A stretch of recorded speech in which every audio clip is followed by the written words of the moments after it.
जय हिंद बच्चों, कैसे हैं आप सभी। आज हम थर्मोडायनेमिक्स के इंथैल्पी के ऊपर वो क्वेश्चन देखेंगे जो एनडीए नीट में डेफिनेटली आते हैं, पक्का क्वेश्चंस आते हैं। और अगर ये पार्ट आप कर लेते हो तो आपका 50% का जो थर्मोडायनेमिक्स होता है वो आधा खत्म हो जाता है, अगर ये क्वेश्चंस कर लेते हो। क्योंकि ये क्वेश्चंस क्या है, ये थोड़े कंसेप्चुअल क्वेश्चन होते हैं और थोड़ा सा अंडरस्टैंडिंग करने में मुश्किल रहते हैं। ठीक है, तो हम इन क्वेश्चनों को आज देखेंगे। ठीक है, और हमारे अब तक के 40 से ज़्यादा क्वेश्चन हो चुके हैं, जितनी क्लासेज हमने लगाई हैं 40 से ज़्यादा न्यूमेरिकल्स सॉल्व कर लिए हैं। ठीक है, जो एनडीए वगैरह, नीट वगैरह, जेडब्ल्यू, ठीक है, एफ कैट, इन सब में केमिस्ट्री से आते हैं। ठीक है, तो चलिए अपने क्वेश्चन सॉल्व करते हैं।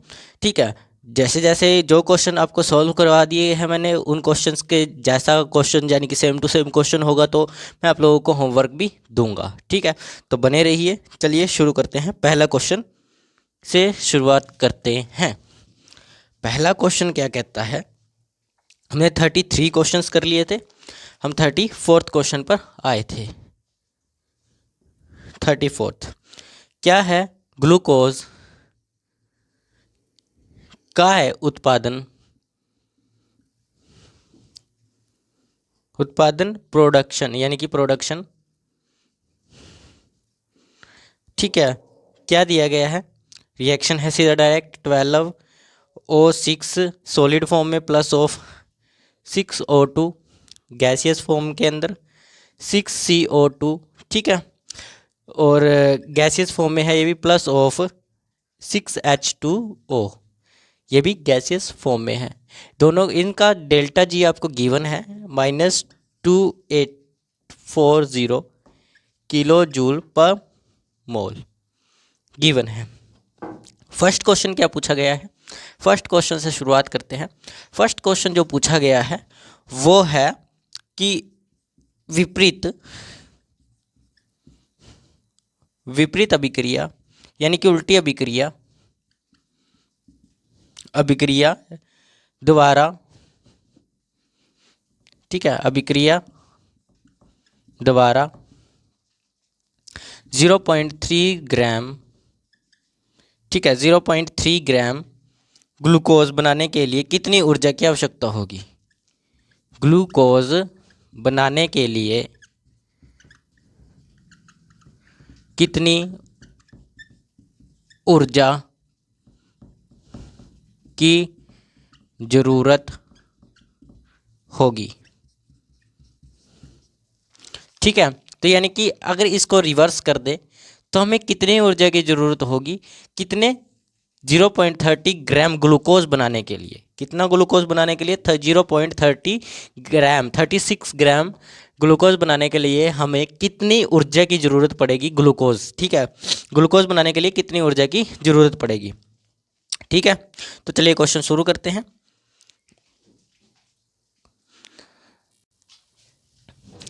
ठीक है, ये क्वेश्चन आपको बोला गया है। देखिए क्वेश्चन में करना क्या है, सिंपल है, कोई ज़्यादा कैलकुलेशन नहीं करनी। इसको बोला गया कि रिवर्स में इसको करने के लिए हमें कितने ग्लूकोज की जरूरत पड़ेगी। सिर्फ ग्लूकोज की बात हुई है।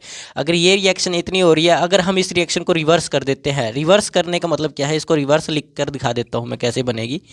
H2O is equal to 6O2 plus of C6H12O6 बनेगी। ओके, यही बनने वाली है। जब रिवर्स करते हैं किसी रिएक्शन को तो रिवर्स करने में जो इंथैल्पी होती है, डेल्टा इंथैल्पी जो होती है वो चेंज हो जाता है उसका साइन। तो डेल्टा H का साइन क्या हो जाएगा, प्लस का हो जाएगा 2840। ठीक है, और इसका मतलब है कि एक मोल यानी कि एक मोल ग्लूकोज बनने का, C6H12O6 बनने की ऊर्जा क्या, जो डेल्टा H है वो हमारे पास प्लस के 2840 होगा। ठीक है, लेकिन अब हमें निकालनी कितने के लिए है, हमें निकालनी है अभी कितने में बनेगा, इतने के लिए निकालनी है कि कितने ग्राम में कितनी ऊर्जा बनेगी। तो हमें इससे पहले सबसे पहले हमें क्या करना होगा, ग्लूकोज को हमें किस में बदलना पड़ेगा, मोल्स में निकालना पड़ेगा। ग्लूकोज को मोल्स में निकालना पड़ेगा तभी जाकर हम कर सकते हैं, क्योंकि एक मोल की एनर्जी इतनी, जितने मोल्स आएंगे उसकी एनर्जी उतनी हो जाएगी, उसने मल्टीप्लाई कर देंगे इसको। तो करिए सिंपल सा, यानी कि ग्लूकोज के moles of glucose glucose. Moles of glucose, moles निकालने का फॉर्मूला क्या होता है? मास by molar mass, mass by molar मास। तो मास क्या है? 0.36, मास आ गया 0.36 है, ठीक है, यानी कि इतने ग्राम है। और मोलर मास क्या होता है ग्लूकोज का? मोलर मास निकालना सिखा देता हूँ।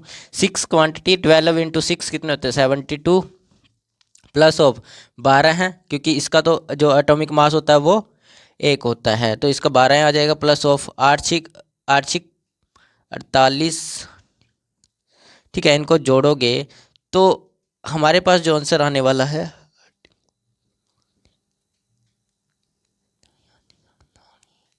12 आ गया। अब 12×6 = 72, इनको जोड़ोगे तो हमारे पास 72 72 ये 82, ठीक है। हमारे पास आंसर बचेगा, तो 6 आ गया, ये आ गया, ये आ गया 12, तो जोड़ दो इसको, 4 आ जाएगा, 4 और 8 12 है, ठीक है। एक हासिल ऊपर चली जाएगी, ठीक है, एक हासिल ऊपर चली जाएगी। हमारे पास अगर आंसर इसको निकालोगे आप, तो ये हमारे पास बनेगा 12 आ गया, 12 की एक हासिल यहाँ पर 8, 8 और 1 9, 9 और 4 9 और 4 हो जाएंगे आपके 13 हैं, 132, ठीक है। 132 के आसपास इसका आंसर आएगा। अगर जोड़ा जाए तो 8 2 4 और 4 12 हैं, 12 का 2 एक हासिल 5 6 6 और 7 13, 132 आंसर आ जाएगा। और इसको डिवाइड करने पर 0.02 मोल्स आपका आ जाना है।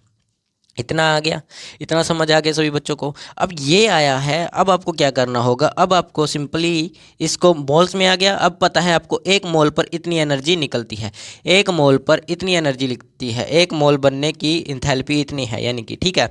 तो 0.02 मोल बनने की इंथैल्पी कितनी होगी? कितनी होगी? 0.02 इंटू में 2840, इतनी होने वाली है, ठीक है। तो अब इसको मल्टीप्लाई करोगे तो इतना आ जाएगा किलो जूल पर मोल। ये अब आ गया है आपका। अगर ये आ गया है तो इसका मतलब क्या है? इतने ग्राम ग्लूकोज बनाने के लिए हमें कितनी इंथैल्पी की ज़रूरत पड़ने वाली है? 5.68 इंथैल्पी की ज़रूरत पड़ने वाली है। समझ आया? किसी को कोई डाउट है? नहीं है सर, ठीक है। तो इसको लिखिए, फिर हम अगला क्वेश्चन करते हैं, ठीक है। शुरू करते हैं, नेक्स्ट क्वेश्चन की बात करते हैं।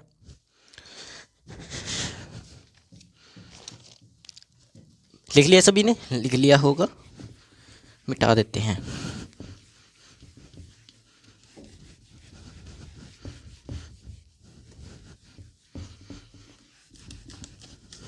सॉरी सॉरी सॉरी सॉरी, ये क्वेश्चन पूरा नहीं हुआ ना अभी, तो इस क्वेश्चन की मैं इंथैल्पी दोबारा लिख देता हूँ। इंथैल्पी इसकी है question number 34, enthalpy 2840, delta H enthalpy 2840 minus के, ठीक है।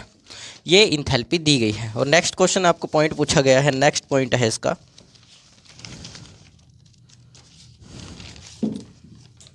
नेक्स्ट पॉइंट नहीं है इसका, हो गया है ये, इसका नेक्स्ट पॉइंट नहीं है, तो इसको पूरे को ही मिटा देते हैं, क्योंकि हमें कोई आइडिया नहीं कि इसका नेक्स्ट पॉइंट था या नहीं। तो हम अगले क्वेश्चन पर चलते हैं, नहीं है तो ठीक है। क्वेश्चन नंबर 35 क्या कहता है? बेंजीन का दहन, कंब्यूजन, ठीक है, combustion of benzene C6H6L plus of 7 of 1/2 O2 is equal to 3H2 और रिएक्शन आपको गिवन है, इसीलिए मैं लिख रहा हूँ। रिएक्शन गिवन है 6CO2 ऑफ गैसियस फॉर्म में। डेल्टा एच आपको है गिवन कंफ्यूजन का -3264.64 किलो मोल, ठीक है। ये क्वेश्चन आपको गिवन है। और इसका भी इससे पूछा गया है आपको, जब एक खुले बर्तन, ठीक है, खुले बर्तन में 39 यानी कि 39 ग्राम बेंजीन यानी कि C6H6 को जलाया जाता है, ठीक है, जलाया जाता है, तो निकलने वाली ऊर्जा की गणना करें। तो निकलने वाली ऊर्जा की गणना करें, ठीक है, निकलने वाली ऊर्जा की गणना करें। तो ये आपको बोला गया है।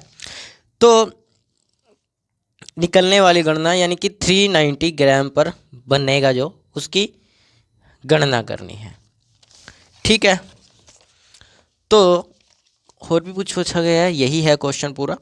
तो क्या करना होगा इसमें आपको, क्वेश्चन नंबर 35, ठीक है, क्वेश्चन नंबर 35 है, ये 35 है कि 6 है, 35 है, ठीक है, ठीक है। पहले तो लिख लीजिए गिवन क्या क्या है। गिवन आपको बस मैं बता देता हूँ, लिखूंगा नहीं क्योंकि हमें करना है डायरेक्टली क्वेश्चन। तो ये आपको गिवन है, किसकी, कंफ्यूजन की इंथैल्पी गिवन है। और बोला गया जब एक खुले बर्तन में 39 ग्राम बेंजीन को जलाया जाता है तो निकलने वाली ऊर्जा की गणना करें, ठीक है। 39 ग्राम मोल्स में कर लीजिए, पहले इसको मोल्स में कन्वर्ट कर लीजिए, मोल्स में कन्वर्ट करना पड़ेगा इसको भी। तो पर मोल यानी कि एक मोल से निकलने वाली ऊर्जा, एक मोल की डेल्टा एच, ठीक है, कंफ्यूजन कितनी होगी, -3264 होगी, यही होने वाली है 0.64। वही आपको सीधा इसका मोल्स निकालिए, जल्दी से कीजिए बच्चों, ये तो समझ आ गया होगा क्या करना है इसमें। जल्दी से मोल्स निकाल लीजिए, डायरेक्ट आंसर हो जाएगा, ठीक है। सेम पिछले प्रोसीजर में होगा जैसे प्रोसीजर पीछे हुआ था। तो देखिए करना क्या होगा, एक मोल की इंथैल्पी डेल्टा एच आपको इतना गिवन है, यानी कि डेल्टा एच कंफ्यूजन दहन इंथैल्पी आपको गिवन है। तो दहन इंथैल्पी में इतना है, तो एक मोल की है ये, ठीक है। तो एक मोल की है तो हमें कितने ग्राम की निकालनी है, इतने ग्राम के लिए निकालनी है। तो पहले आपको ग्राम में तो होगा नहीं, ग्राम से इसको मोल में कन्वर्ट कर लीजिए। मोल्स में कैसे कन्वर्ट करेंगे, number of moles of C6H6 is equal to mass कितना है 39 बाय इसका मोलर मास कितना होगा, मोलर मास गिन लीजिए कितना होता है, 12×72 प्लस ऑफ 6 78 हो जाएगा, 78 हो जाएगा। ये निकालना आना चाहिए मोल्स, ठीक है। इसको काटोगे तो इसका आएगा 1/2 यानी कि 0.5 मोल, ठीक है। तो पर मोल के लिए तो इतने निकलती है, तो 0.5 मोल के लिए ऑफ डेल्टा एच, ठीक है, फॉर डेल्टा एच यहाँ लिख लेते हैं, फॉर डेल्टा एच कितना होगा 0.5 इंटू दिस माइनस के 3264 ये आ जाएगा। इसको मल्टीप्लाई करोगे तो आंसर आ जाएगा, मल्टीप्लाई कर लीजिए आंसर आ जाएगा। मैं आपको बता देता हूँ मल्टीप्लाई भी कैसे करोगे आप लोग इसको। ये जो 1.2 होता है ये जो होगा ये 1/2 बन जाएगा, ये 0.5 जो है ये 1/2 बनेगा। इसको इससे कैंसिल आउट कर दीजिए, बचेगा क्या 32 किलो जूल पर मोल। ये आपका आंसर आ जाएगा पूरा का पूरा।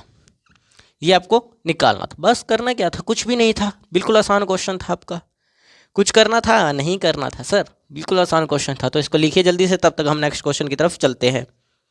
लिखिए जल्दी जल्दी, फास्टेस्ट। हो गया, चलिए मिटा देते हैं इसको भी।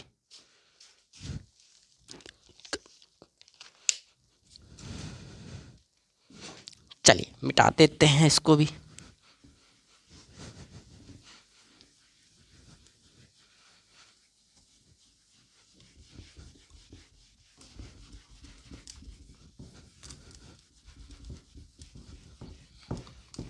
क्योंकि क्वेश्चन में इसमें भी यही पूछा गया था सिर्फ, और कुछ नहीं पूछा गया था। इसको क्या करें, वहाँ मत गिरेंगे, अपने हाथ में रखते हैं इसको। क्या है क्वेश्चन नंबर 36 क्वेश्चन क्या बोल रहा है, 36 बोल रहा है कि रॉकेट ईंधन की तुलना करें, रॉकेट ईंधन की तुलना करें, यानी कि कौन सा ईंधन ज़्यादा बेटर रहेगा।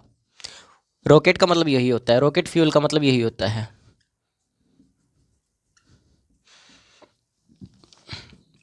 पहला दिया गया है 2Al plus of solid form में 1/2 एंड O2 गैसियस फॉर्म में इज इक्वल टू Al2O3 आपको दिया गया है, जिसका डेल्टा एच भी गिवन है। Delta H -1667.8 kilo joule per mole. ठीक है। सेकंड आपको गिवन है H2 gram plus of 1/2 O2। ठीक है, और ये भी गैसियस फॉर्म में है, इज इक्वल टू H2O। ठीक है। Delta H is equal to इसका भी गिवन है -285.9 किलो जूल पर मोल। ठीक है, ये गिवन है। पहला पॉइंट पूछा गया है अभिक्रिया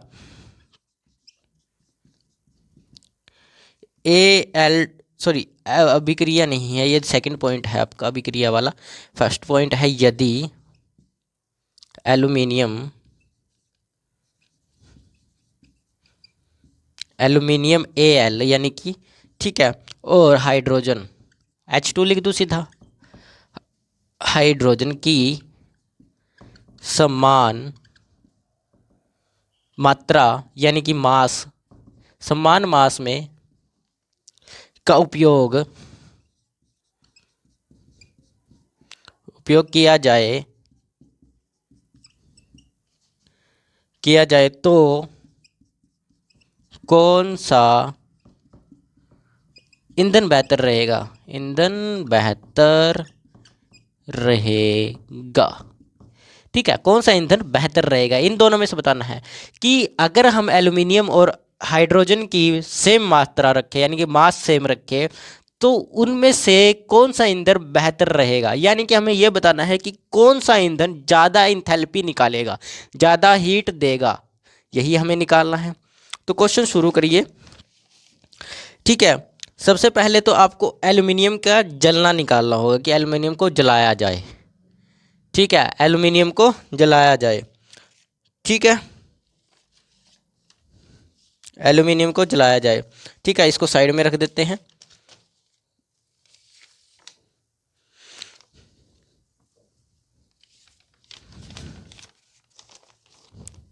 इसको साइड में रख देते हैं। तो चलिए शुरू करते हैं। बोला गया है एल्यूमिनियम के लिए निकालिए पहले, एल्यूमिनियम को जलाना, एल्यूमिनियम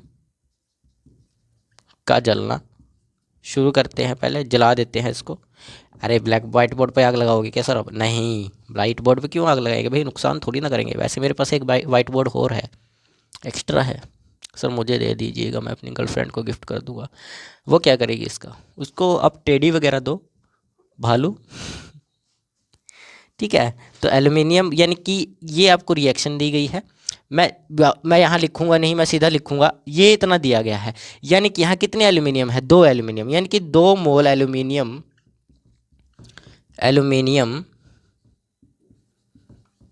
कितना निकाल रहा है? इतनी एनर्जी निकालता है, 1667.8 किलो जूल पर मोल, इतनी एनर्जी निकालता है। ठीक है, 2 मोल एल्यूमिनियम इतनी एनर्जी निकाल रहा है। ठीक है, और वहीं पर दूसरा, ये तो पहला पॉइंट हो गया है। दूसरे पॉइंट की बात की जाए तो दूसरा पॉइंट हमें दे रहा है H2 यानी कि 1 मोल ऑफ हाइड्रोजन की जो गणना है वो इतनी निकल रही है। 1 मोल हाइड्रोजन की इंथैल्पी कितनी है? 1 मोल हाइड्रोजन कितना बना रहा है?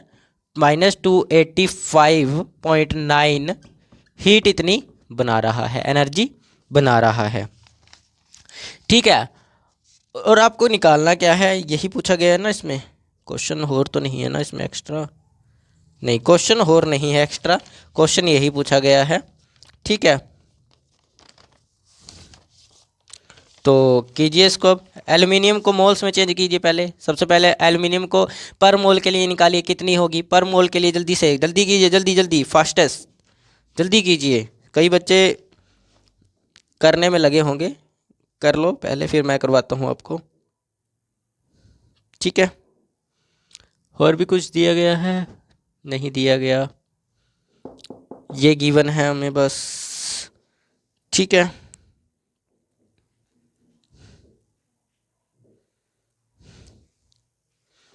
जल्दी कीजिए जल्दी। देखिए क्या होगा, कई बच्चों ने कर लिया होगा, कुछ गलत कर रहे होंगे। देखिए मैं बताता हूँ कैसे होगा। आप क्या कीजिए, पहले आप 2 मोल्स के लिए निकालिए भी हमें ये जो है ये वाला कितना मास है। मेरी बात ध्यान से सुनिए कि ये 2 एल्यूमिनियम कितने ग्राम है, कितने ग्राम एल्यूमिनियम 2 मोल्स है।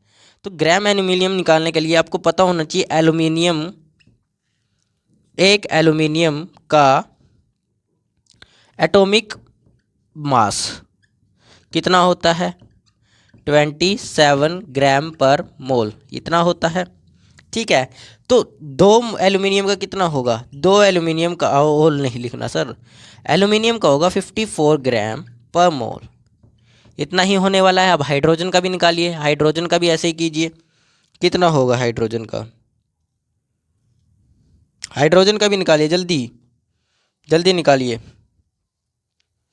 ठीक है, लेकिन आपको ये कितने के लिए, 2 मोल्स के लिए है, लेकिन 1 मोल्स के लिए कितना होगा, 1 मोल्स के लिए कितनी हीट निकलेगी, तो 1 मोल के लिए कितनी हीट निकलेगी, 1 मोल के लिए 1 मोल एल्यूमिनियम, Al लिख लेते हैं। आपने हाइड्रोजन का निकाल लिया, इस साइड निकाल लिया होगा हाइड्रोजन का, अच्छी बात है, निकाल लीजिए हाइड्रोजन का भी। मैं साथ के साथ कर रहा हूँ तो आप हाइड्रोजन का भी कर दीजिएगा ताकि मैं एक साथ लिख सकूँ। तो कीजिए इसको। अब देखिए कितनी हीट निकाल रहा था ये, 2 मोल्स, इतनी सर 1667.8। ठीक है, और मास ये था, मास ये था। ठीक है, मास इतना, तो इसको डिवाइड कीजिए इससे, मास से एनर्जी को, तो 1 मोल की हीट निकल जाएगी, 1 मोल की हीट निकल जाएगी, 1 मोल की हीट निकल जाएगी। इसको करोगे आप डिवाइड तो आपके पास बचेगी, मेरे पास लिखा हुआ है तो मैं बता देता हूँ, 30.9 ग्राम पर मोल, इतनी हीट निकलेगी। ठीक है, हाइड्रोजन के लिए भी निकाल लीजिए इस तरफ, हाइड्रोजन के लिए निकालोगे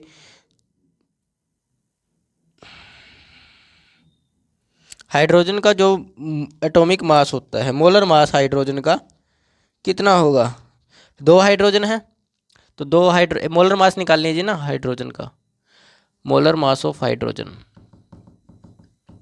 क्योंकि एटॉमिक नंबर तो उसका 1 होता है, तो 2 × 1 = आ जाएगा 2 ग्राम। ठीक है, 2 ग्राम को आप 285, एक मोल के लिए हीट निकालनी है, यानी कि आपको पता है यहाँ पर नहीं था वो, 1 मोल के लिए नहीं, 2 हाइड्रोजन के लिए, क्योंकि H2 दिया गया है, ये देखिए H2 दिया गया है हाइड्रोजन, तो 2 मोल के लिए कितनी है, 2 ग्राम मोल्स हो गए। ठीक है, यानी कि एक ग्राम में, 1 मोल्स में 1 ग्राम होता है, तो 2 मोल्स में कितने ग्राम होंगे, 2 ग्राम होंगे। देखिए मैं बता रहा हूँ, इसका एटॉमिक नंबर 1 होता है हाइड्रोजन का। ठीक है, मास भी और नंबर भी सेम ही होता है। तो हमने क्या किया, 2 मोल्स के 2 हाइड्रोजन की चाहिए, तो 2 हाइड्रोजन के कितने ग्राम हो गया, 2 ग्राम हो गया, तो 2 ग्राम आ गया। ठीक है, 2 ग्राम मास आ गया, जैसे हमने एल्यूमिनियम का निकाला। और 1 मोल हीट कितनी दे रहा है, 285.9 इतना दे रहा है। तो 1 मोल के लिए निकालने के लिए इतना करना पड़ेगा, डिवाइड करोगे आप इसको तो 142 पॉइंट कुछ आएगा। ठीक है, 142 पॉइंट में बता देता हूँ कितना आएगा, 142.95 किलो जूल आ जाएगा। दोनों का आंसर क्या सेम आया है, सभी का सेम आया है बच्चों, सभी का जो आंसर आया है। जल्दी कीजिए इसको नोट, फिर हम आगे का क्वेश्चन सॉल्व करते हैं। ठीक है, अब मेरे को बताइए आप कौन सा ईंधन पसंद करोगे इनमें से, दोनों ईंधन बताए मैंने। देखिए एक ईंधन आपको इतनी एनर्जी निकालता है, एक ईंधन पर मोल इतनी एनर्जी निकाल रहा है, और एक ईंधन पर मोल इतनी एनर्जी निकाल रहा है। तो कौन सा बेटर रहेगा, आप वो यानी कि वो चीज़ यूज़ करोगे जो ज़्यादा दे रहा है, या वो चीज़ यूज़ करोगे जो कम दे रहा है। तो बेटर तो कौन सा रहेगा, बेटर बताओ कौन सा रहेगा, आप सोच के बताओ, क्या आपको ज़्यादा एनर्जी चाहिए कि कम एनर्जी चाहिए। ऑब्वियसली यार ज़्यादा एनर्जी चाहिए होगी, तो हाइड्रोजन कंपैरिजन टू एल्यूमिनियम के कंपैरिजन के अंदर हाइड्रोजन जो है वो बेस्ट फ्यूल है, बेस्ट रॉकेट फ्यूल है। क्यों, क्योंकि वो पर मोल के ऊपर बहुत ज़्यादा एनर्जी देता है एल्यूमिनियम की कंपैरिजन में। समझ आया अब मैं क्यों इतना आपको कह रहा था कि आप अपने पास से कीजिए उसको, समझ आया, कंपैरिजन हो गई। तो बेटर देन कौन है, हाइड्रोजन है। ठीक है, बेटर देन कौन है, हाइड्रोजन। किससे, एल्यूमिनियम से। एल्यूमिनियम से बेटर देन हाइड्रोजन है। ठीक है, क्योंकि पर मोल के अंदर जितना एल्यूमिनियम दे रहा है ना, उससे 3-4 गुना कौन दे रहा है, हाइड्रोजन दे रहा है अपने 1 मोल के अंदर ही। तो हम 1 मोल वाला ही पसंद करेंगे ना, जो ज़्यादा देगा एनर्जी। ये वाला थोड़ी ना अब कोई जाके खरीद के लाएगा भाई। वो गीजर की बात कर लेते हैं, अब तो सर्दियाँ हैं, गीजर वगैरह लगा रहे होगे भाई। ये इतने लीटर पानी इतने घंटे में, 2 घंटे में भर देगा। और वहीं, और इसकी कीमत 3,000 है मान के चलिए। और एक है 3,500 में, 3,500 में आपको 6 लीटर पानी 1 घंटे में भर कर दे देगा। तो कौन सा लोगे, 1 लीटर में, 1 घंटे में 6 लीटर वाला कि 1 घंटे में 2 लीटर वाला? 6 लीटर वाला लेंगे सर, क्योंकि वो ज़्यादा पानी गर्म करके देगा। तो फिर यही आ गया ना, हीट इसमें ज़्यादा दी जाएगी, तो हम इसको यूज़ करेंगे। तो लिख लो इसको, फिर हम अगले क्वेश्चन की तरफ चलते हैं। इसका नेक्स्ट पॉइंट है, ठीक है, बी पॉइंट इसका कर। देखो है कुछ नहीं है, इसमें भी कुछ नहीं होगा नेक्स्ट वाले में। देखिए सेकंड वाले में पूछा गया है, मैं लिख देता हूँ क्वेश्चन सेकंड वाला भी। कभी आपको सर ने तो ऐसे ही समझा दिया है, बताया कुछ है नहीं, लिख देता हूँ, लिख लिया होगा ये सभी ने। देखिए सेकंड में आप याद रखना, ये हमारे पास आया, ये मिटा देता हूँ सिर्फ ताकि हमें याद रहे, फिर हम पूरा क्वेश्चन ख़त्म करके जल्दी से मिटाएंगे। सेकंड पॉइंट क्या कहता है, बी पॉइंट आपको कहता है, बी पॉइंट का क्वेश्चन क्या है, बी पॉइंट का क्वेश्चन है अभिक्रिया Al2O3 सॉलिड फॉर्म में 2Al of solid plus of 1/2, ठीक है, 1/2 O2 ग्राम के लिए डेल्टा एच निर्धारित कीजिए। अब मेरी बात ध्यान से सुनना, निर्धारित कीजिए, डेल्टा एच निर्धारित कीजिए। अब मेरी बात ध्यान से सुनो यार, आपने ये, आप एक बार अपनी नज़रें उठाकर यहाँ देखो, क्या ये वाली रिएक्शन सेम नहीं है? बस इसमें क्या है, ये रिएक्शन सीधी लिखी गई है और ये इसका उल्टा रिवर्स है। तो भाई आप क्या करोगे, इस रिएक्शन को रिवर्स किया गया है, तो रिवर्स जब करते हैं तो डेल्टा एच भी जो है साइन चेंज कर देता है, बाकी सेम रहता है।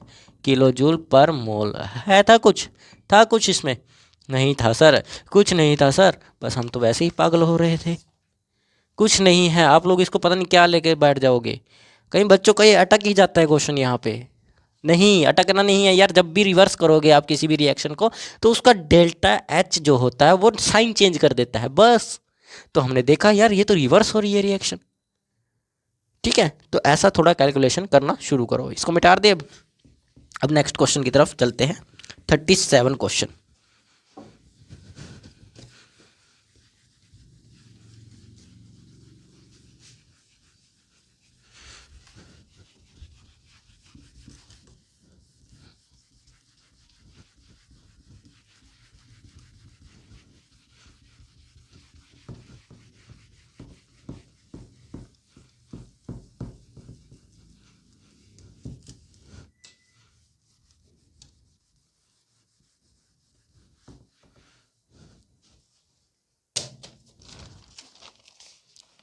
थर्टी सेवन्थ देखिए, 37 में क्या है, नेफ्थलीन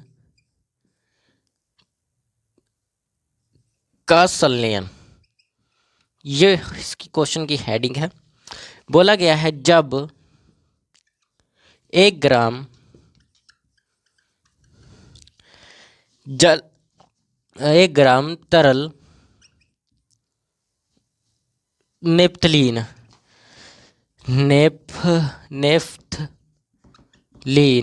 कि क्या होता है बच्चों, मेरा ना हाथ लग गया है दुखना, तो थोड़ा स्लो हो सकता है लिखना, लेकिन मैं कोशिश करूँगा कि स्लो ना लिखूँ, जल्दी लिखूँ, क्योंकि क्वेश्चन बहुत ज़्यादा है और हमारे पास टाइम बहुत कम है, ठोस बनता है। एनडीए वालों को तो पेपर भी आ रहा है, अप्रैल में पेपर है ना, तो 149 जूल पर 149 जूल ऊष्मा निकलती है। लिखते रहिए क्वेश्चन भी साथ के साथ, प्रैक्टिस के लिए बहुत है ये भी। नेफ्थलीन के संलयन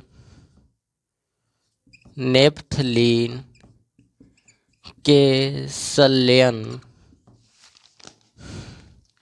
संलयन की इंथैल्पी। अब मैं इसे क्यों लिख रहा हूँ, क्योंकि हमारे पास अब क्वेश्चन जो है वो ज़्यादातर छोटे ही होते हैं। अब पता नहीं बड़े हो गए तो देखेंगे भाई। गणना करें, ठीक है। और नेप्थलीन का आपको द्रव्यमान भी दिया गया है, मोलर मास ऑफ नेप्थलीन, ये गिवन है आपको 28 ग्राम पर मोल, ठीक है। ये आपको मोलर मास इसका गिवन है।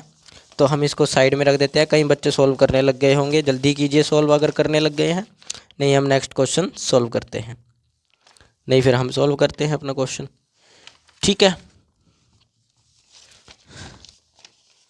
जल्दी कीजिए सॉल्व अगर कर सकते हो तो, ठीक है।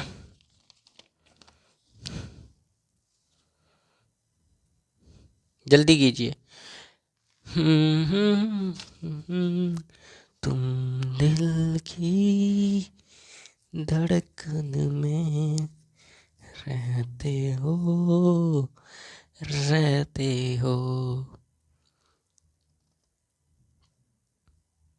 अब समझ आया, इतना लिख लिया ये सब। देखो क्वेश्चन में दिया क्या गया है वो सब लिख लीजिए। अब मैं तो लिखूंगा नहीं, क्योंकि मैं बहुत लिखवा चुका हूँ, गिवन वगैरह सब कुछ बहुत मुश्किल होता है आप लोगों को समझाने में फिर, ठीक है। समझ आया, बहुत दिक्कत हो जाती है फिर आपको समझाने में, ठीक है। देखिए सबसे पहले आपको दिया गया था जो 40 इतना बनता है नेप्थलीन, और तो 139 मोल निकलती है। नेप्थलीन के संलयन की इंथैल्पी की गणना करनी है। संलयन बनने में कितनी इंथैल्पी यूज हुई उसके बारे में गणना करनी है। अब मेरी बात ध्यान से सुनिए, एक जब भी नेप्थलीन बनता है, नेप्थलीन जब भी ठोस में बदलता है, नेप्थलीन जो है वो ठोस में बदलेगा तो क्या होगा, नेप्थलीन जब ठोस में बदलेगा तो फ्रीजिंग सॉलिडिफिकेशन होगी। क्या हो रही है, फ्रीजिंग के अंदर सॉलिडिफिकेशन हो रही है। क्या मतलब कि जब भी ठोस में बदलेगा तो वो क्या करता है, उसमें हीट निकलती है ना कि बनती है, निकलती है बाहर ना कि बनेगी, निकलेगी, ठीक है। तो वहाँ पर क्या होगा, इंथैल्पी फ्यूजन होगा, सॉलिड से लिक्विड में चेंज होना शुरू हो जाएगा, सॉलिड से लिक्विड में चेंज होना शुरू हो जाएगा, ठीक है। तो अब आपको क्या करना है, अब देखिए 128 है ये, 128, एक मिनट चेक कर लेता हूँ मैं, हाँ 128 दिया गया है। देखिए अब आपको क्या करना है, 1 मोल नेप्थलीन, सेम ही है, नेप्थलीन का जो मोलर मास है वो, यानी कि जो मास है वो इतना है, ठीक है। तो 149 1 ग्राम मोल का मतलब 1 मोल के लिए इतनी एनर्जी निकलती है, ठीक है, पर ग्राम, यानी कि 1 ग्राम के लिए ये तो आ गया, 1 ग्राम के लिए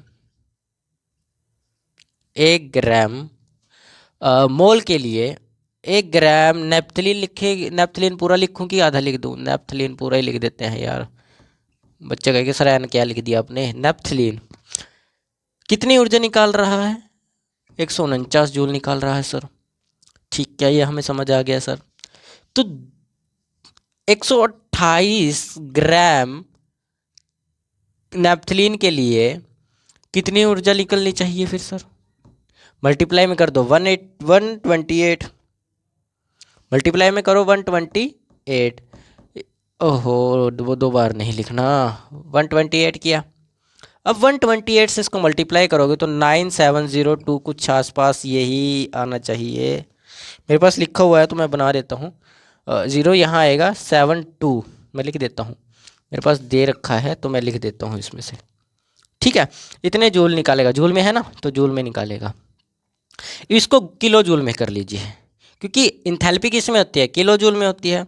तो जूल से जूल से किलो जूल, ठीक है, जूल से किलो जूल, 9072 जूल को केजी में कन्वर्ट करने के लिए 9072 divided by 1000 is equal to आएगा 9.072, किलो जूल, किलो जूल मतलब किलो जूल निकला। इतना समझ आया सभी को, किलो जूल वगैरह चेंज करना कैसे किया। देखिए 1 मोल नेप्थलीन के अंदर इतने ग्राम नेप्थलीन होगी, ठीक है, मोल होंगे मतलब। तो इतने ग्राम के लिए हमें एनर्जी निकालनी होगी, क्योंकि हमें 1 ग्राम के लिए दिया गया है, तो हमें इतने ग्राम के लिए भी एनर्जी निकालनी पड़ेगी। कितनी लगेगी, तो हमने किया ये, और उसी एनर्जी को किलो जूल में चेंज कर दिया, क्योंकि हमारे पास जो एंथैल्पी होती है वो किस में होती है, किलो जूल के अंदर होती है, ठीक है, किस में होती है, किलो जूल के अंदर होती है। और याद रखिएगा मेरी बात, एक बात मैंने आपको बताई है कि जब भी ये सॉलिड में चेंज होगा, नेप्थलीन जब भी सॉलिड में चेंज होता है तो वहाँ पर हीट एब्जॉर्ब होती है, यानी कि निकल जाती है। सॉरी, एब्जॉर्ब का मतलब यही निकल जाती है बाहर, निकलती है ना कि बनती है, एब्जॉर्ब नहीं, निकलती है। जब निकलती है तो जो चेंज होता है, जो चार्ज होता है उसके ऊपर नेगेटिव होता है। जब भी सॉलिड में कोई चीज़ कन्वर्ट होती है तो उसका चार्ज कैसा होता है, नेगेटिव होता है।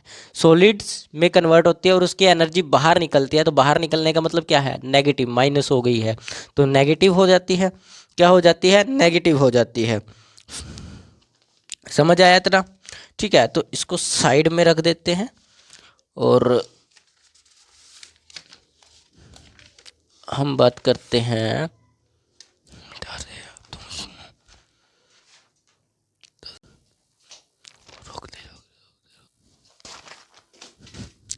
तो क्या होगा बच्चों, तो क्या होगा, अब ये हमारे पास एनर्जी आ चुकी है, और यही एनर्जी यहाँ देखिए ग्राम पर मोल था, तो यही एनर्जी हमारे पास इंथैल्पी बन जाती है, और करेक्ट आंसर यही आ जाता है।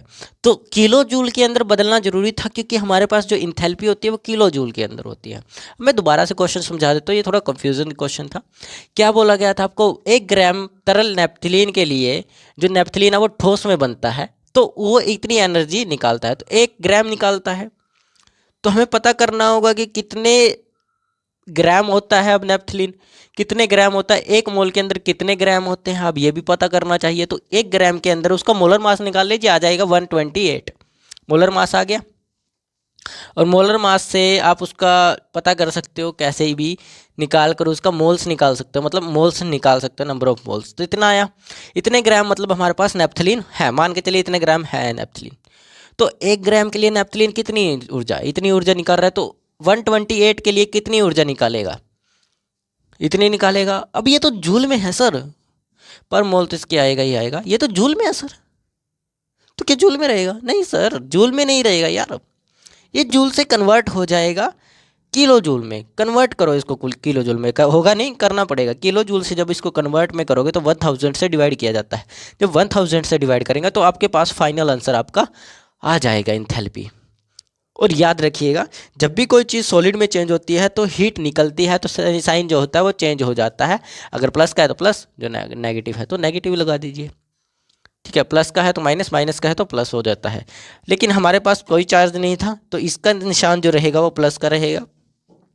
अगर एनर्जी अंदर डल जाती तो प्लस का हो जाता, निकलती तो माइनस का होता, ठीक है। इतना समझ आएगा। इसमें निकली थी ना, तो निकली में तो माइनस ही आएगा ना, ठीक है। तो ये आंसर आ जाएगा आप लोगों का, ठीक है। निकलने में माइनस है तो उसका साइन चेंज होकर प्लस बन जाएगा, ठीक है, उसका साइन चेंज होकर प्लस बन जाएगा। और अगर जुड़ती, एब्जॉर्ब करता, यानी कि अंदर अपने लेता, उसको खींचता, एनर्जी को जोड़ता अपने अंदर, तब क्या होता है, निशान प्लस का आता। लेकिन वो सॉलिड में चेंज हुआ है तो उसका निशान कैसा हो जाएगा, नेगेटिव हो जाएगा, ठीक है। क्योंकि सॉलिड में चेंज हुआ है तो निशान अगर प्लस का आ रहा है तो वो मतलब अगर मान के चलो यार, मैं बता रहा हूँ, सिंपल बता रहा हूँ, देखो कंफ्यूज होने की ज़रूरत नहीं है, हम कंफ्यूज हो जाते हैं, मैं भी कंफ्यूज हो गया। देखिए अगर एनर्जी निकली है तो नेगेटिव साइन है, लेकिन निकली तो अच्छी बात है, निकली है, ठीक है, हमें पता चल गया नेगेटिव साइन है। लेकिन पता कीजिए वो फॉर्म में किस में चेंज हुआ। अगर सॉलिड में चेंज हुआ है तो जो चेंज होगा वो साइन चेंज हो जाएगा, इंथैल्पी साइन चेंज हो जाएगा, यानी कि नेगेटिव है तो पॉजिटिव हो जाएगा, पॉजिटिव है तो नेगेटिव हो जाएगा। दैट्स क्लियर, ऑल क्लियर, बस भी ठीक है भाई, क्लियर है। अगर लिख लो इस क्वेश्चन को, फिर हम अगले क्वेश्चन की तरफ चलते हैं। 37वां क्वेश्चन आपका था ये। हम 37वां क्वेश्चन के बाद आगे 39वां क्वेश्चन पर चलते हैं, ठीक है। 39वां क्वेश्चन पर चलते हैं। मिटा दे, मिटा दो सर, मिटा दो, समझ आ गया है अब तो। साइन का ध्यान रखना है, सॉलिड में चेंज हुआ है तो चेंज होगा साइन, प्लस का है तो माइनस का हो जाएगा, माइनस का है तो प्लस का आ जाएगा। कई बार हो जाता है, बीच में हमसे भी गड़बड़ हो जाती है कई बार।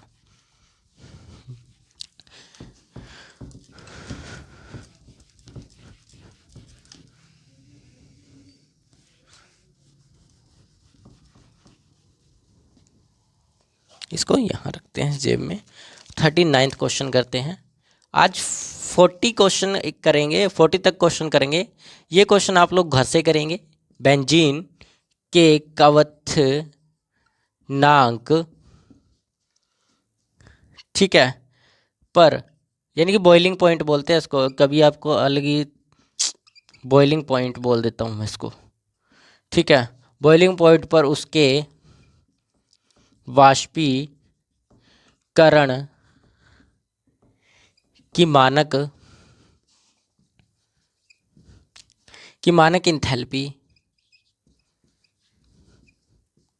मानक इंथैल्पी स्टैंडर्ड वेपोराइजेशन, यानी कि इंग्लिश में बोलते हैं उसको वेपोराइजेशन, ठीक है। Standard vaporisation enthalpy 3.8 kilo joule, ठीक है। बेंजीन के 100 ग्राम नमूने को, बेंजीन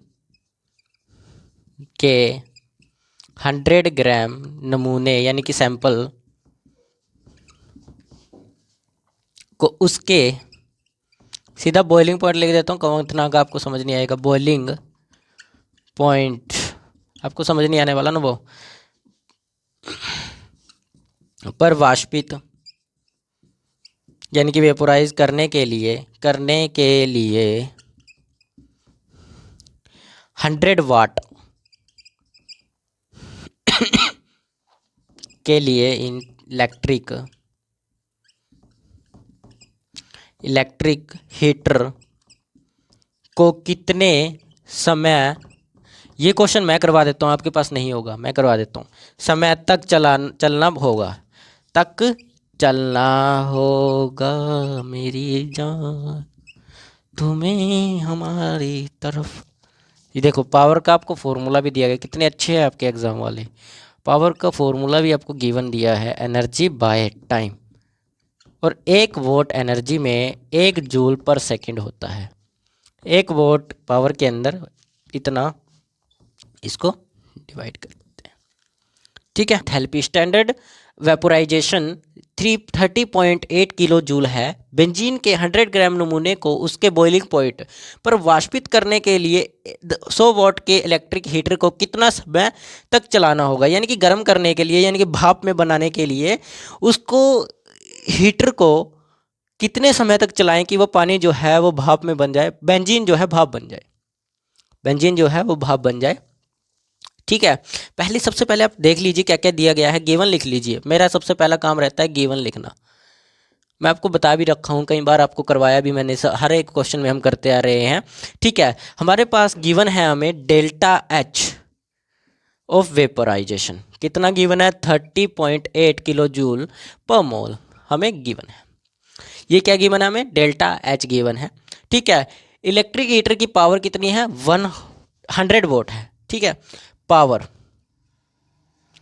हीटर पावर कितनी गिवन है, 100 वोट गिवन है, यानी ये पावर का मतलब यार शक्ति, हिंदी वालों के लिए शक्ति, ठीक है, ठीक है ना।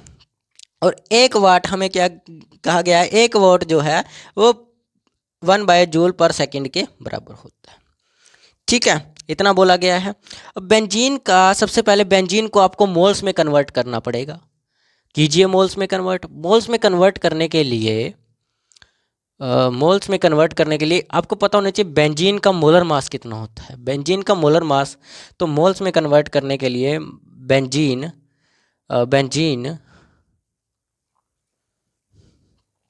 का मोलर मास कितना है, कितना होता है बच्चों, अच्छा बताओ कितना हो सकता है।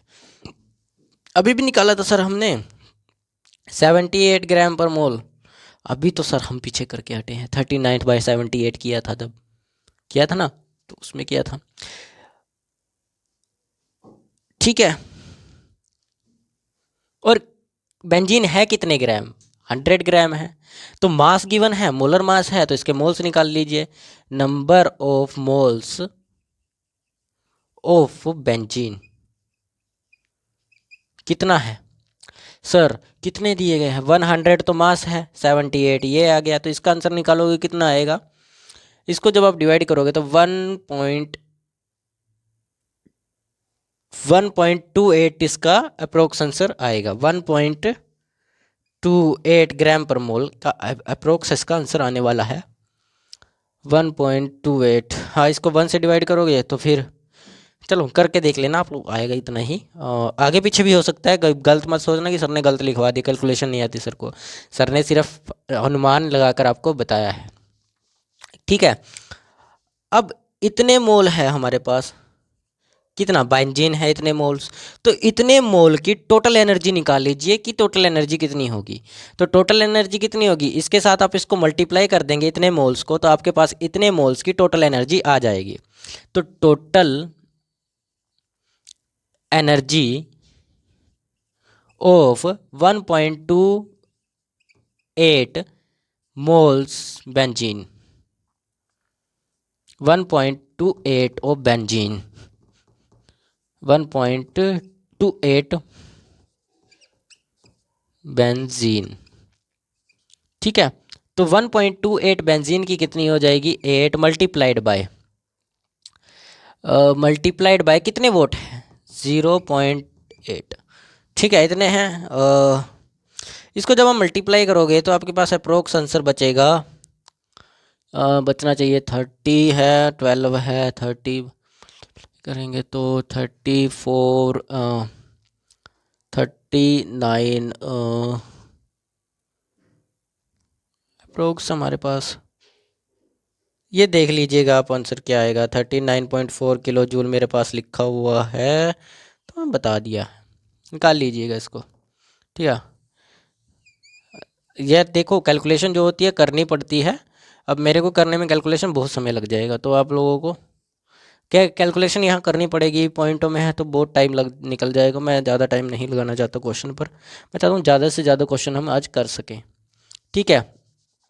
इतना आ गया हमारे पास, ठीक है। हमने क्या किया, मोल्स को जो वेपोराइजेशन की एंथैल्पी थी वो हमने निकाल ली। अब आपको क्या करना होगा, अब आपको वाट दिया गया है। अब वाट तो तभी करोगे ना, 1 किलो जूल में है, किलो जूल, यहाँ पर जूल पर सेकंड है, जूल पर सेकंड है। पावर का टाइम का देखिए ना, ये रहा पावर, पावर, एनर्जी और टाइम। तो टाइम तो किस में होता है, सेकंड में, और एनर्जी किस में लेनी है, हमें जूल में लेनी है, तभी हम 1 वोट का निकाल पाएंगे। तो joule, kilo joule two joule, ठीक है, कन्वर्ट कर लीजिए जूल में।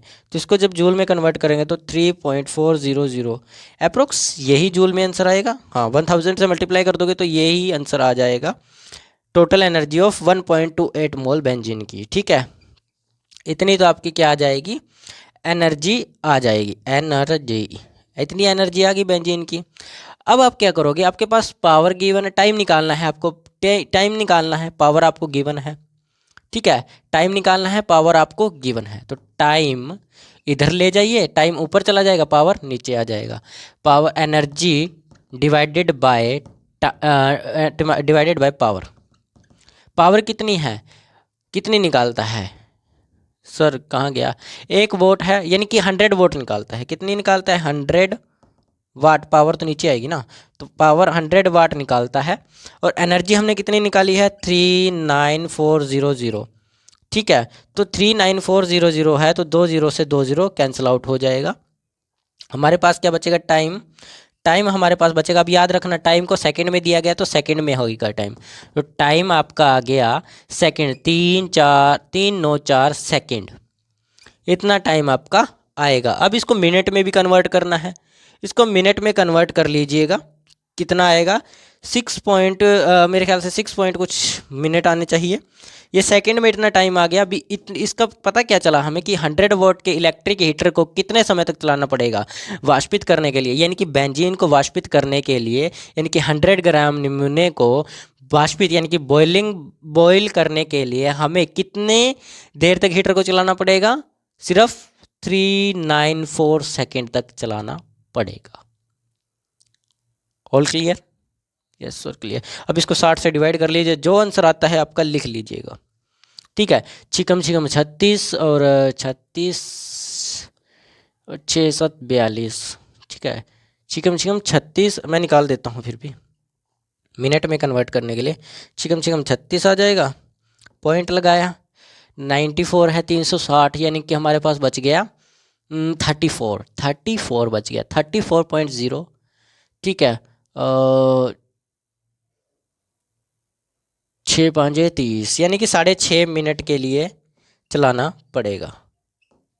6.5 मिनट के लिए आपको वो हीटर चलाना पड़ेगा। इतना ही आपका आंसर आएगा। समझ आया अब क्या किया हमने? हमें पता था वेपोराइजेशन एंथैल्पी कितनी है, ठीक है, हीटर की पावर दी गई थी टोटल कितनी है, और बेंजीन आपको मोलर मास आपको गिवन होता है। आप क्या करिए, अब आपको पता है कि 100 ग्राम हमारे पास मोल्स हैं, 100 ग्राम दिया गया है।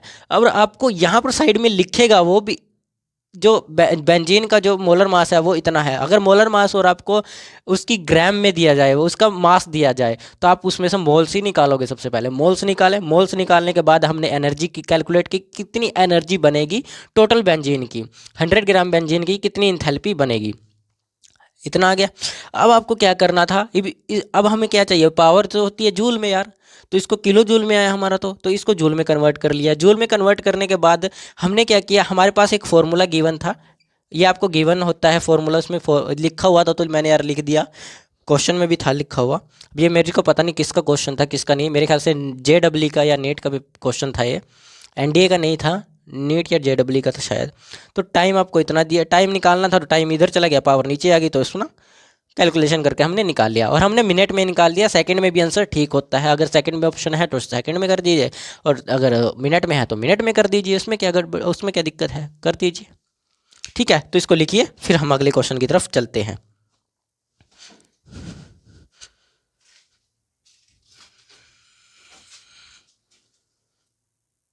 आप लोगों ने लिख लिया होगा। अब हम इसको मिटा देते हैं और अगले क्वेश्चन की तरफ चलते हैं। ठीक है, जितने हो सकते हैं उतने करेंगे। अब तो मुझे मज़ा सा लग गया है आने क्वेश्चन करने में। ठीक है, आने लग गया है अब तो मज़ा सा। ठीक है, आपको भी मज़े ही आ रहे होंगे। अब तो सॉल्व होते जा रहे हैं क्वेश्चन बड़ी जल्दी जल्दी, इंटरेस्ट सा बनने लग गया है थोड़ा थोड़ा। केमिस्ट्री में तो बहुत ज़्यादा हो गया मेरा इंटरेस्ट, और मैं आपको बता दूं, मैं केमिस्ट्री में बिल्कुल नालायक था पहले, बस आपको पढ़ाने लगा जब से, हम भी अच्छा पढ़ने लग गए, फिर इसमें अच्छे बन गए। केमिस्ट्री में थोड़े थोड़े अच्छे हुए। अभी हम भी ज़्यादा अच्छे नहीं हैं, लेकिन हम क्या था, पहले अच्छे नहीं थे बिल्कुल भी, अब अच्छे बन चुके हैं। अच्छे का मतलब ये नहीं हम बहुत अच्छे हैं दिल से, अरे बुरे हैं दिल से बहुत, लेकिन हम केमिस्ट्री में बहुत अच्छे हो गए हैं। केमिस्ट्री में दिल के नहीं, दिल के तो हम बुरे हैं, बहुत ज़्यादा बुरे।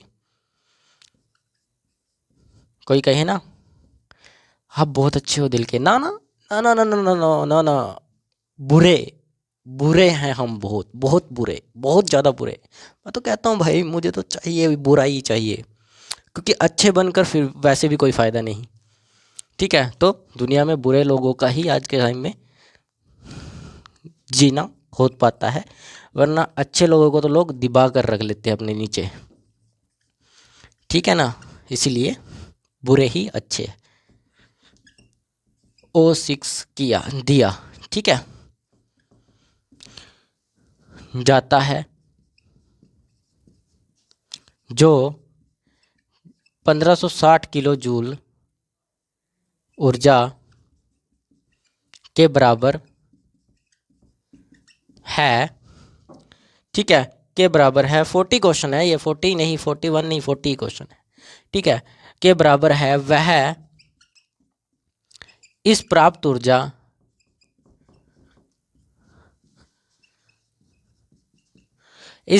ऊर्जा का 50% एक इवेंट में उपयोग करता है। देखिए कैसे कैसे क्वेश्चन पूछता है ये, नीट JEE के क्वेश्चन है, स्पेशली नीट और JEE के लिए स्पेशली क्वेश्चन है ये। ऊर्जा के लिए, ठीक है, संचय से बचने के लिए, ऊर्जा के संचय से बचने के लिए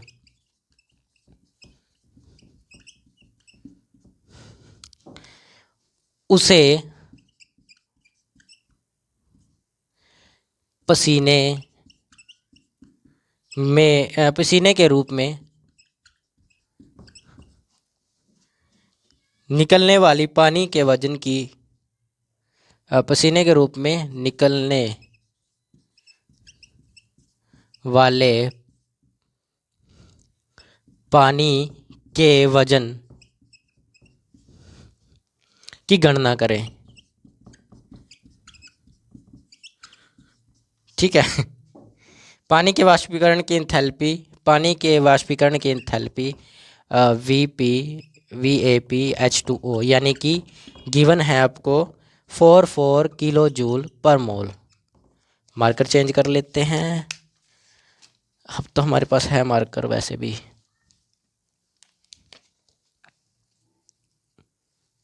ठीक है, चलिए क्वेश्चन सॉल्व करते हैं। मार्कर की इंक कम हो चुकी है क्योंकि काफ़ी देर से चल रहा है, बेचारा थक गया होगा। ठीक है, क्वेश्चन सॉल्व करते हैं, पढ़ते हैं पहले क्या है। देखिए ये क्वेश्चन जो है स्पेशली NDA, नीट, JEE के बच्चों के लिए है, क्योंकि उन्हीं से ऐसे कंसेप्चुअल क्वेश्चन पूछे जा सकते हैं। ऐसे क्वेश्चन हैं जो कोई सोच भी नहीं सकता कि यार हम सॉल्व कर भी पाएंगे इन क्वेश्चनों को। ऐसे क्वेश्चन नेट, JEE और NDA के बच्चों से पूछे जाते हैं। तो सॉल्व करते हैं। देखिए क्वेश्चन क्या कहता है। कहता है कि एक एथलीट को 100 ग्राम ग्लूकोज दिया जाता है। ग्लूकोज पीने के लिए पानी, भागने के लिए पीने के लिए पानी, ठीक है, यानी कि ग्लूकोज जैसा, ग्लूकोज मिलाकर ही देते हैं, उसमें दिया जाता है, जो इतनी एनर्जी निकालता है, इतनी एनर्जी देता है उसे। ठीक है, इतनी एनर्जी देता है, कितनी, 1560 किलो जूल ऊर्जा उसे देता है, यानी कि एनर्जी उसके शरीर में भर देता है, इतनी एनर्जी देता है। ठीक है, वह इस प्राप्त एनर्जी को, जो इसको एनर्जी मिली है उससे, ग्लूकोज से, 50% ऊर्जा एक इवेंट में उपयोग कर देता है। यानी कि कोई इवेंट हो रहा है, जितनी ऊर्जा उसको ये मिली थी, इसका 50% ऊर्जा वो कहाँ पर यूज़ कर देता है, एक इवेंट में यूज़ कर देता है।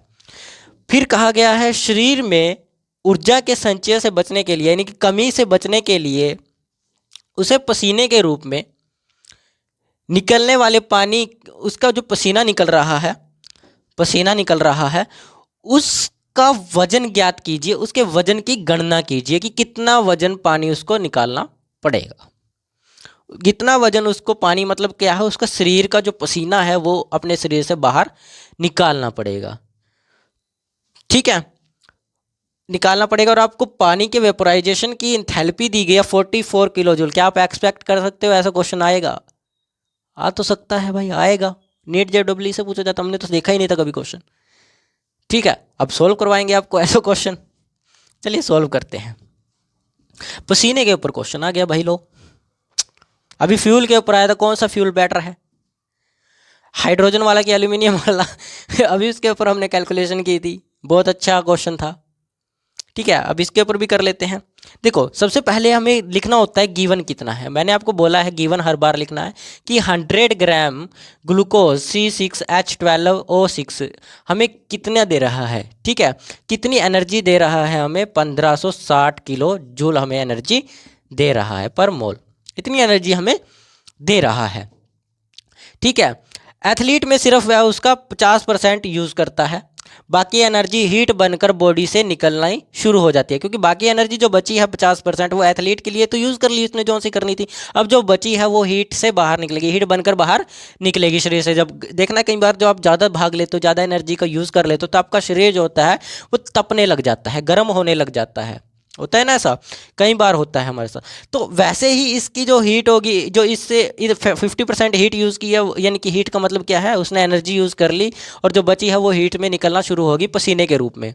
पसीना जो होगा उसके शरीर के ऊपर, वो पसीना भाप बन जाएगा, भाप बनना शुरू हो जाएगा। ठीक है, क्या हो जाएगा, भाप बनना शुरू हो जाएगा। हीट निकलने का तरीका क्या होता है, पानी जो होता है, पानी वेपर बनकर निकलता है, बाहर निकलता है। देखना कई बार काफ़ी जगह पे पानी आएगा और आप उसको साफ भी कर लोगे फिर दोबारा पसीना आना शुरू हो जाएगा, क्योंकि शरीर के अंदर हीट बनी हुई है और वह हीट जो है, जो आपके शरीर में पानी है उसको क्या कर रही है, बाहर निकाल रही है। बाहर हीट वेपराइज कर रही है, जो शरीर में से एनर्जी निकल रही है उसको वेपराइज कर रही है पानी के रूप में। तभी आपका शरीर बड़ी जल्दी गर्मी में पसीने में आने लगता है। देखना कई जनों को, कई लोगों को क्या होता है, ठंड में भी पसीना आ जाता है। अब ठंड का मौसम चल रहा है, पसीना आ जाता है, कई बार आ जाता है। ठीक है, वही चीज़ होती है, बस उनका शरीर जो है वो ज़्यादा एनर्जी यूज़ कर लेता है और हीट उनकी ज़्यादा शरीर में बनने लग जाती है, इस कारण वेपोराइजेशन हो जाता है। ठीक है, वाटर की इंथैल्पी आपको गिवन है।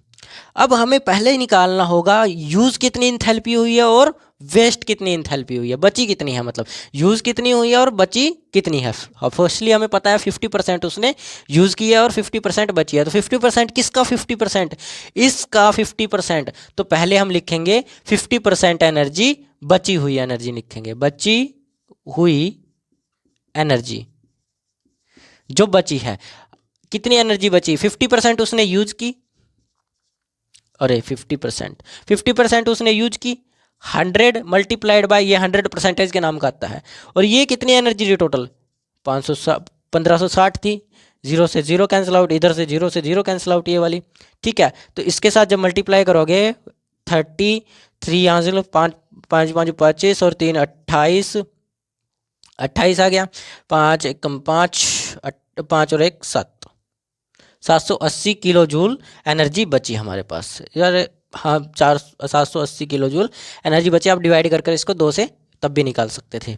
ठीक है, लेकिन हमें तो फॉर्मूले से यूज़ करके निकालना था, निकाल लिया। ठीक है, अब सबसे इम्पोर्टेंट बात सुनिए मेरी बात, जो यूज़ नहीं हुई है वही जो है, वही एनर्जी जो है हीट के रूप में बदलेगी। अब ये वाली एनर्जी जो है यूज़ नहीं हुई है, ये शरीर में अभी भी है, तो यही एनर्जी आपकी हीट बननी शुरू करेगी, शरीर में हीट बननी क्या करेगी, शुरू करेगी। तो हीट टू बी रिमूव कितनी, इतनी बचेगी और ये आपके शरीर में हीट पैदा करनी शुरू कर देगी। ठीक है, और यही हीट पानी को वेपर करने लग जाएगी। क्या करने लग जाएगी, वेपर करने लग जाएगी। अरे क्या हुआ, यही हीट क्या करेगी, सॉरी वो गिर गया था। ठीक है, वही क्या करेगी, हीट पानी को वेपर कर देगी। ठीक है, क्या करेगी, पानी को वेपर कर देगी। अब क्या दिया गया है, 1 मोल वाटर वेपर होता है, 1 मोल वाटर लिख देता हूँ यहाँ पर, H2O कितनी एनर्जी निकालता है, 4 पॉइंट किलो जूल निकालता है। ये दिया गया है आपको वेपोराइजेशन की, यानी कि 1 मोल वाटर कितनी एनर्जी निकालता है, इतनी हीट निकालता है। तो हमारे पास कितना है, इतना है। हमारे पास कितनी एनर्जी बची है, इतनी एनर्जी बची है। तो इतनी एनर्जी से आपको निकालना पड़ेगा भी कितना पानी निकलेगा, यानी कि देखिए 78 किलो जूल, ये तो आपको पता है 1 मोल के लिए है, लेकिन हमें अभी एनर्जी गिवन है। एनर्जी गिवन है तो हमें पता करना पड़ेगा कितना वाटर आएगा। तो यहाँ पर हमें नहीं पता है कितने मोल वाटर की ये एनर्जी है, कि ये कितना पानी निकालेगा, यही तो पता करना है हमें। तो हम क्या करेंगे, जब 1 मोल वेपोराइजेशन वाटर इतनी एनर्जी निकालता है तो इस एनर्जी से हम इस एनर्जी को डिवाइड कर देते हैं, तो हमारे पास मोल्स निकल आएंगे, ऑब्वियसली निकल आएंगे। तो निकाल लीजिए 78, यानी कि मोल्स अगर फाइंड आउट करने हैं तो 44 बाय सॉरी इससे डिवाइड करना होगा।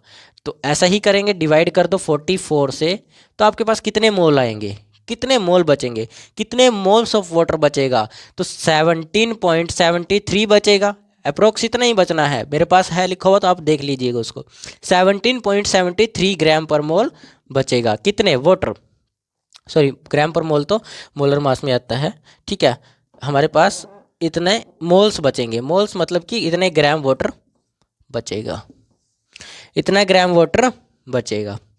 ठीक है, लिख लीजिए इसको, यही निकालना था। गणना कीजिए, वजन की गणना कीजिए, तो इतने मोल आ गया हमारे पास वजन। ठीक है, वजन आया है सर, मास थोड़ी ना आ गया है, मास नहीं आया ना, तो वही बस मोलर मास वाला फॉर्मूला लगा लीजिएगा। ठीक है, इनटू में आप क्या करोगे, क्या होता है, moles by mass by molar मास होता है। तो वाटर का मोलर मास होता है 108, वाटर का मोलर मास 18 होता है। ठीक है, 18 होगा तो आप इसको निकाल लीजिएगा, मल्टीप्लाई करके जो आंसर आएगा वो आपका वाटर होगा। ठीक है, मास होगा वाटर का, वजन, मास। तो बस यही तो निकालना था। ये होता है ना हमारे पास मोलर मास, मोल्स निकालने का formula, number of moles is equal to mass by molar mass, यही होता है। तो हमें क्या निकालना है, मास निकालना है। इधर मोल्स है, इधर डिवाइडिंग में क्या है, मोलर मास है। तो मोलर मास को हम इधर भेज देंगे किसकी तरफ, मोल्स की तरफ। तो moles multiplied by molar mass is equal to mass of water. ठीक है, तो निकल गया, बस सिंपल है। इधर से आप मल्टीप्लाई कर लेंगे, आंसर निकाल लीजिएगा। ठीक है, तो इतना समझ आया। चलिए इसको लिखिए जल्दी से, इसका आंसर निकालिए, फिर हम आगे करते हैं। ठीक है, तो क्वेश्चन आप लोगों को अच्छे से समझ आए। ठीक है, तो आज की क्लास हम इतनी ही करेंगे, बाकी क्लास हम कल करेंगे। ठीक है, और घबराइएगा मत, एनडीए वाले खासकर, हम आपके साथ हैं। जो कंटेंट करा रहा हूँ उसकी बस प्रैक्टिस कीजिए, बहुत है, प्रैक्टिस करोगे एग्ज़ाम क्लियर हो जाएगा केमिस्ट्री की तरफ से। ठीक है, बाकी तो आप लोगों को करना ही पड़ेगा मेहनत, लेकिन मैं केमिस्ट्री की तरफ से कह रहा हूँ कि आपका एग्ज़ाम क्लियर हो जाएगा अगर यहाँ जुड़े रहते हो। तो एग्ज़ाम हर बच्चे का क्लियर होगा। नीट जेडब्ल्यू जो बच्चा अच्छे से प्रैक्टिस करेगा उसी का, हम यहाँ पर नीट जेडब्ल्यू एनडीए के सभी क्वेश्चन सॉल्व करने वाले हैं। हमारे अभी क्वेश्चन पूरे ही नहीं हुए, मैं कह रहा हूँ आपको, आधी क्वेश्चन भी नहीं कर पाए हैं अभी। आधे क्वेश्चन, 40 क्वेश्चन हो चुके हैं, लेकिन 40 क्वेश्चन अभी भी पड़े हैं। 40 से आधे भी क्वेश्चन, ज़्यादा भी हो सकते हैं 40 से, मुझे नहीं पता कितने होंगे। तो जितने होंगे मैं पूरे करवाऊंगा आपको, प्रैक्टिस पूरी करेंगे, एक भी क्वेश्चन नहीं छोड़ेंगे जो एग्जाम्स में आए हुए हैं। ठीक है, सभी के सभी करेंगे। तो आप लोग इसको लिख लीजिएगा, निकाल लीजिएगा और प्रैक्टिस ज़रूर करते रहिएगा। ठीक है, और एक बात और, क्या होता है बच्चे कई बार ना क्या करते हैं बच्चे कि अकेला महसूस करने लगा। अरे अकेला जो होता है ना, अकेलापन, वो सबसे बेस्ट होती है, बेस्ट फीलिंग होती है जो अकेलेपन की होती है। अगर आपका कोई दोस्त नहीं है, कोई रिश्तेदार नहीं है, यानी कि आपके घर कोई मिलने नहीं आता, आपको बुलाने नहीं आता, कोई दिक्कत नहीं यार, कोई दिक्कत नहीं। ठीक है, अगर नहीं कोई आ रहा है तो आप सबसे खुशनसीब हो, सबसे खुशनसीब, क्योंकि आपको कोई डिस्टर्ब करने वाला नहीं है। आज देखना, कोई इंसान कहता है मैं आईपीएस की तैयारी करूंगा, उसको लोग तंग करने लग जाते हैं, भाई यार वहाँ जाना था चलें, और बेटा तुम ये कर लो, तुम वो कर लो, बट डिस्टर्ब करने पे तुले हुए हैं। उसको बोलेंगे यार तू नहीं कर पाएगा, रहने दे यार, डिमोटिवेट। यार उसका लड़का जाता था और वो भी नहीं कर पाया, बेटा रहने दे, तू मत कर, तू पागल हो जाएगा। वो भी पागल हो चुका है, अब लेता है चप्पलों का हार डाल के गले के अंदर बाहर घूमता फिरता है। तो लोग आपको छेड़ने लग जाएंगे, उनको दिखाओ भी आप कुछ नहीं कर रहे हो, बस अकेले हो। आपको वैसे भी अकेले रहते हो तो इसका मतलब कोई छेड़ने वाला ही नहीं है। आराम से बैठो, पढ़ो, बस। एक पढ़ाई है जो आपको कुछ बना सकती है। ये पढ़ाई ही होती है जो इंसान को भगवान तक बना सकती है। भगवान, एग्जाम्पल आपके सामने है, बाबा साहेब अम्बेडकर। उनको एक बात क्लियर थी, पढ़ना है यार, कुछ भी हो जाए पढ़ना है। कितने लोगों ने उनको कहा भी तू नहीं पढ़ेगा, यहाँ तक कि उनकी माई जो थी वो भी उनसे, उनके खिलाफ थी, समझे। तो आपके खिलाफ बहुत लोग होंगे, लेकिन पढ़ना जरूरी है। और ये ठीक है कि लड़के को कामयाब होना ही होना होगा, वरना उसकी कोई समाज में इज्जत नहीं होगी। ये एक ठीक है कि लड़के को कामयाब होना जरूरी है। बहुत दुखद होता है यार, बहुत दुखद, जब कोई लड़का कामयाब नहीं होता, अकेला घर में पड़ा है, माँ उसको बोल रही है बार बार, बाप उसको बोल रहा है कि माँ ये कर वो कर, और जबकि उसका मन कुछ हो रहा है करने का, जो आप कह रहे हो वो नहीं वो करना चाहता, कुछ और ही करना चाहता है, तो वो बच्चा उस तरफ में नहीं कर पाएगा। आप अपने डिसीजन लीजिए, किसी और के डिसीजन से मत चलिए, अपने डिसीजन से चलिए। ठीक है, और ये मत सोचिए कि अकेलापन बुरा होता है, यार मेरे तो कोई दोस्त नहीं है, मैं कामयाब कैसे होऊंगा। इतनी बड़ी बड़ी जो कंपनियां बनी हैं वो अकेले, दो दो इंसान ने, दो दोस्तों ने मिलकर बनाई है, तीन दोस्तों ने, ऐसी सुनने के लिए बहुत बातें मिलेगी। ऐसा कुछ नहीं होता, अकेला इंसान भी बहुत कुछ कर लेता है, और अकेला इंसान ही होता है जो बड़ी ऊंचाइयों तक पहुंचता है। ठीक है, दोस्त वोस्त ज़्यादा ज़रूरी नहीं होते, अगर है तो अच्छी बात है, नहीं है तो कोई बात नहीं। ठीक है, वो कहते हैं ना, संघर्ष में आदमी अकेला होता है, भीड़ तो सफल होने के बाद आती है। ठीक है, तो कामयाब मेहनत करते रहिए, तैयारी करते रहिए, आपका अपने आप एग्ज़ाम क्लियर हो जाएगा। बस मेहनत ज़रूरी है यार, मेहनत मत छोड़िए। ठीक है, और दूसरी बात, मेहनत भी इतनी ज़रूरी नहीं है जितनी ज़रूरी होती है कंसिस्टेंसी। कंसिस्टेंसी मतलब रोज़ डेली अपने काम जो आपने सोचा है उस पर काम करना।